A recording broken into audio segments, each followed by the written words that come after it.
Great, thank you very much for the introduction. It's a great honor, actually, to be here in this venerable institution, one of the oldest universities in Europe, and speaking to such a great and diverse audience coming from all over the continent, I suspect. Let's not lose any time at all. Can you not hear me well? Okay, technicians. Is this any better? Okay, fantastic. Let me just say a few words why I'm up here. For no other reason, I suppose, other than having worked as a reporter in war zones, conflict zones for about 10 years of my career, starting out in the Balkans in the late 90s, then covering various civil wars in West Africa, and then moving on to the Middle East and covering the war in Afghanistan, the war in Iraq, working in Central Asia and other places for an English newspaper called the Daily Telegraph and Der Spiegel in Germany, and doing that for about 10 years of my life. And I do recall that covering refugees was one of the less popular jobs in the business. It was considered by editors back home as being a tedious and boring story. It was just misery, just civilians who had no influence on the events anyway, just suffering in miserable camps. I remember going to my first IDP camp, internally displaced people camp in Sierra Leone in 2001, I believe. And it was absolutely awful. 10, 20,000 people cramped into small space. But for the life of me, I could not sell that story in London. They just weren't interested in it. And over the course of the years, I realized partly why that is, because it is a lot easier, of course, to ignore a war if you can ignore the victims, if you can focus only on the battle scenes. We'll be doing a question and answers. What I was saying earlier is that if you ignore the victims, of course, it's a lot easier to ignore the war as a whole. And the war in Syria that's been going on for 4 or 5 years now is a perfect example. No one's really wanted to hear about it in Europe or in America, even after that poison gas attack, you'll remember. Even after Obama's red line was crossed, people tried to forget about that war very quickly, and we did look the other way, most of us, for a number of years. I went to refugee camps in Lebanon. Now, most of the Syrian war refugees are, of course, in Turkey, Lebanon, and Jordan.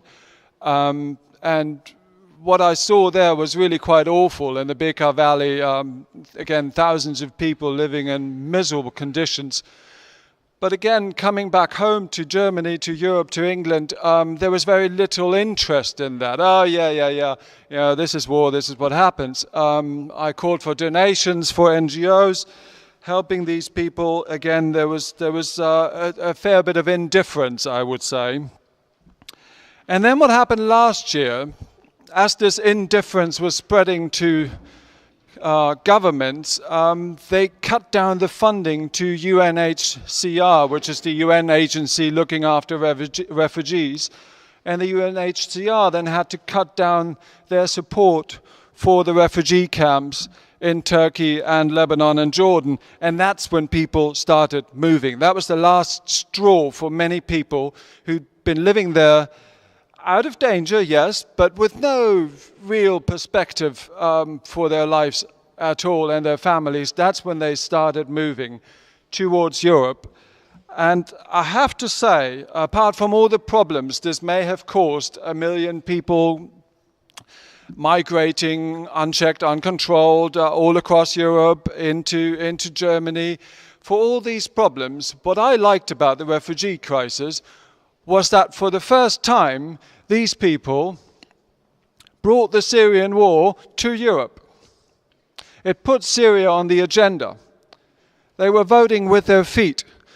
They were literally confronting us with the war, and our governments had to suddenly deal with that war, which for a long time they've been quite happy to ignore. Now, that is important because now all of a sudden the government said, oh, you know, with all these migrants coming to Europe, we've got to do something. We've got to go to the root cause of this problem. We've got to deal with the war in Syria, after all.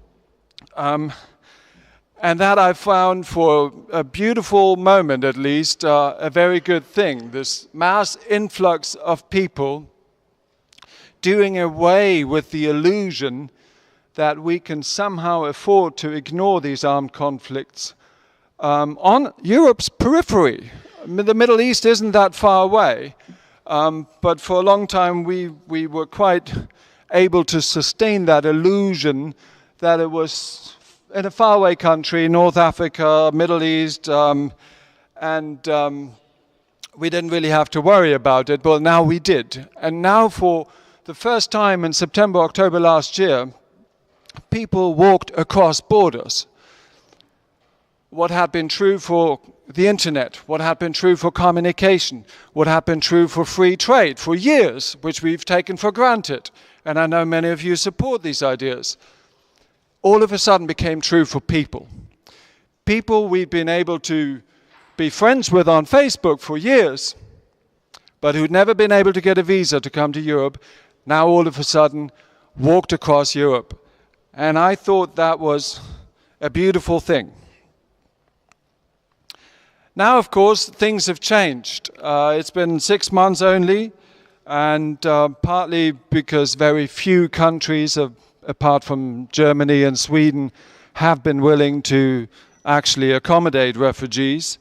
The UK graciously and generously declared they would take 20,000 over the course of 5 years.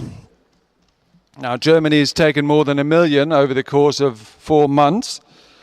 But also in Germany too, the support has waned. There has been a backlash against this. So even Merkel now has to...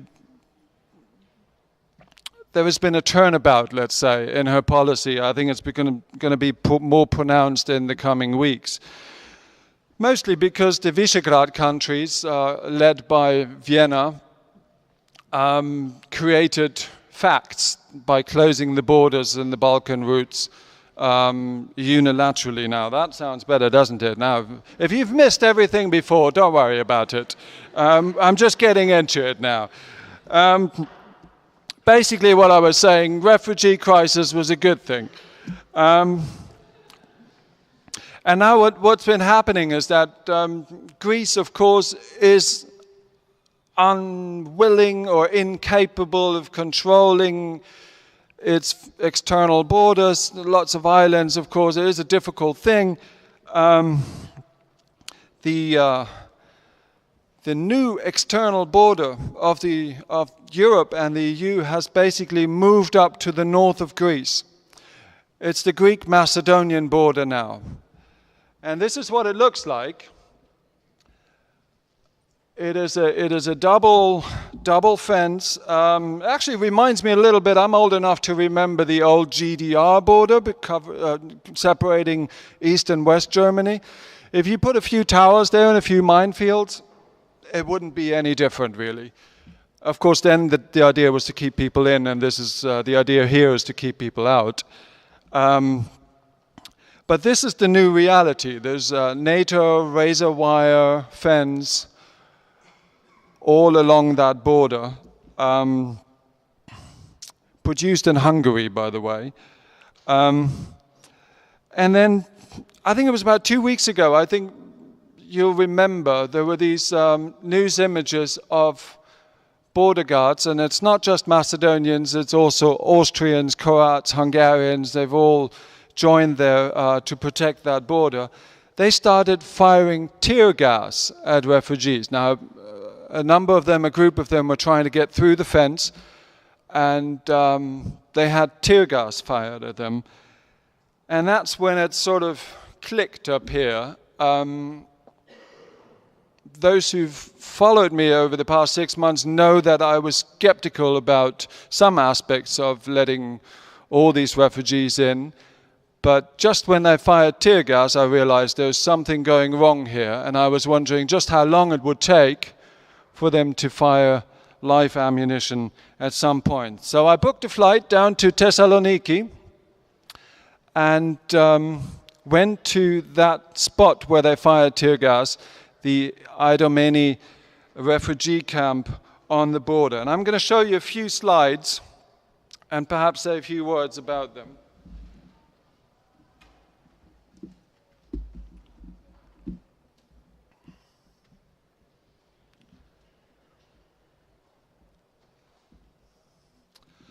Well, this is a familiar sight. This is people moving towards that camp on the highways of Greece.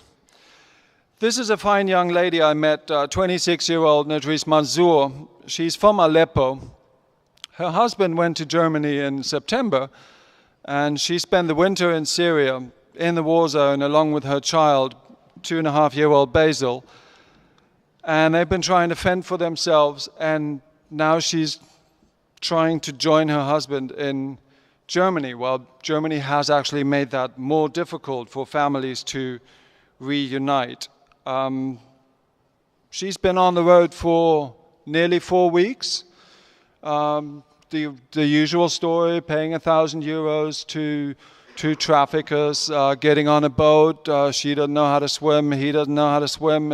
She said it was 3 hours of nightmare, hoping they would get across to Greece, and that's where they are now, but they are stuck. They're having the door slammed in their faces, basically.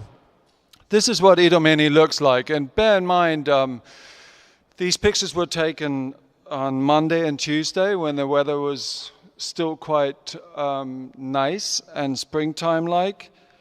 It then started raining, and some of you may have seen the pictures of the past few days. This place has turned into a mud hole, basically.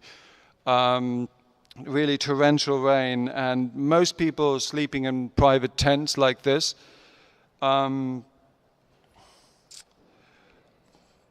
They have fires burning, and that's actually the first thing that hits you when you get to that camp. There's 14,000 people staying there at the time, and the first thing that hits you is the smell.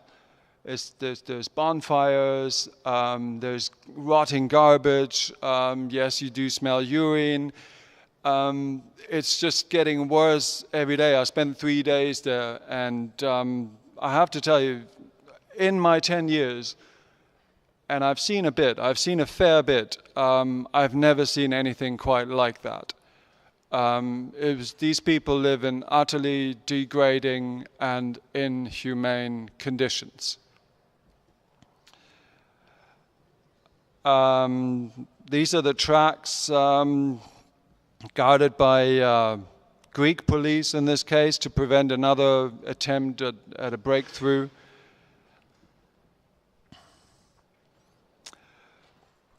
Yeah, help us. Open the borders. Exhaustion after a long journey.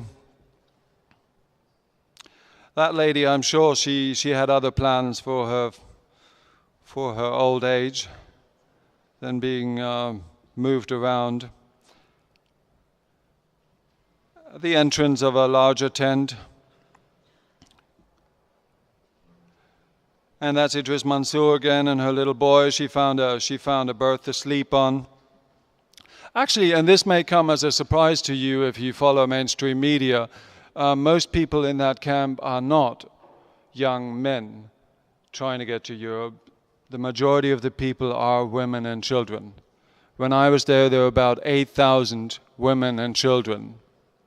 Many of them trying to join their husbands who are already in Germany and Sweden. And they're having a hard time. I mean, many of you can imagine, they're vulnerable. You know, it's hard to bring up a child even when you're in a properly heated and clean house. Now imagine looking after your child when you live under such circumstances. And Idris was lucky. She got a bed in a proper big tent. That's another Syrian mother from Aleppo. Now this is just 10 seconds to sing the praise of Médecins Sans Frontières, Doctors Without Borders. They are doing absolutely wonderful work. This is an NGO I've seen over the years doing incredible work. They had a hospital bombed recently in Kabul. They had a hospital bombed in Aleppo by the Americans and by the Russians. For that reason alone, if ever you think you have a bit of spare cash and you want to donate, you can't go wrong with these people. They're doing incredible work there. If it wasn't for them, the Greek state is not around. There are a few policemen, but if it wasn't for these NGOs, a few other private NGOs and Greek volunteers in this case, people would suffer a lot more. And actually, I wouldn't be surprised if some people had died already if it wasn't for these NGOs. These are lovely people, students from Germany. They bought an old military kitchen there, a mobile kitchen, and drove down across the Balkans, and they're making 100 and 130 liters of hot tea every day. Much in demand, let me tell you. Mobile toilet units, difficult to sustain hygiene, but people try. You know, life goes on. They have their hair cut, and they try to get mobile phones, you know, the SIM card, so they can communicate with others on the road, with people back home, with people already in Europe. This is absolutely essential. There are no showers in the camp, obviously.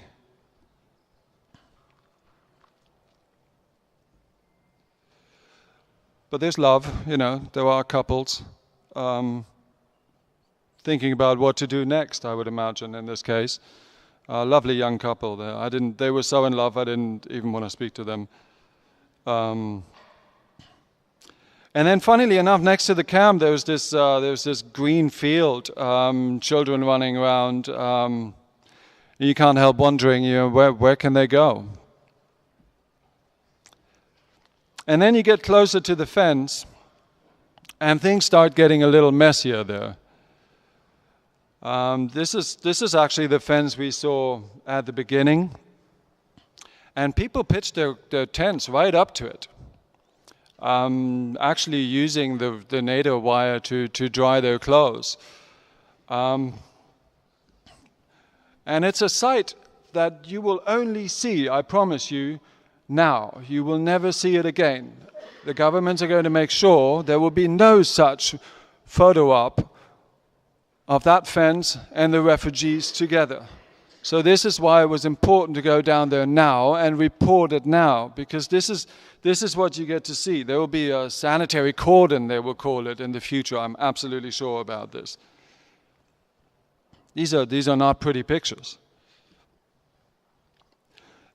These are the chaps on the other side, not regular border guards, but actually special forces. I know special forces when I see them. They had APCs with mounted machine guns. You wonder why. Well, what are they going to use it against? The Austrian army, to its everlasting honor and credit, moved a military unit to that border that has lots of experience, as the Austrian media put it, in the crushing of popular uprising, in der Niederschlagung von Volksaufständen. Actually, thinking about it, I can't really remember the Austrian army crushing any popular uprisings after 1848, but anyway. So yeah, these are the people guarding that border, and they're heavily armed. And that's the people on the other side of the border, and they're not heavily armed. They're waiting to get across. At that time, they still let through 50, 100 people, mostly Syrians and Iraqis. But only if you were from unsafe cities. If you were from Aleppo, certain parts of Aleppo, the Macedonian border guards would say, oh no, you're from a safe part of the country, we won't let you through. So it was getting really random and arbitrary. And now the border has been closed completely.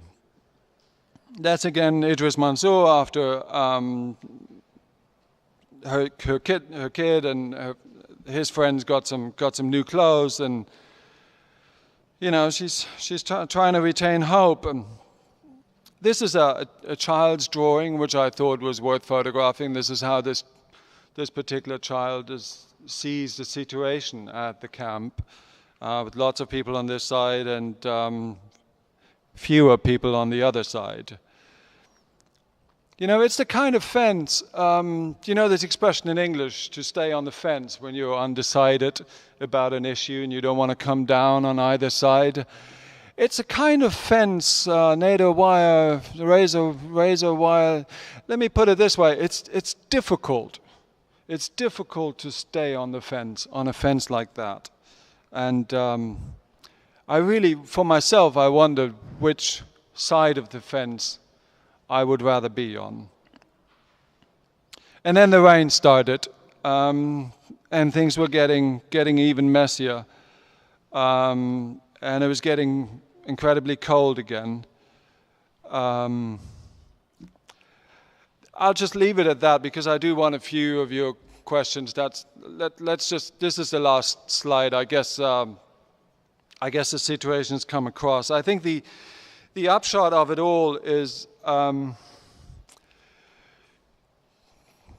what do we learn from this when we see this? What are the conclusions, perhaps even the political conclusions? You know, whatever you may think about open borders, closed borders, some of us might actually feel relieved that the Balkan route has been closed, and there may actually be some justification politically for this turnaround and the closing of the borders. But you know, for a writer and for any one of us, there's politics and there's people. There's fellow human beings. You know, and it's their suffering that hurts us too.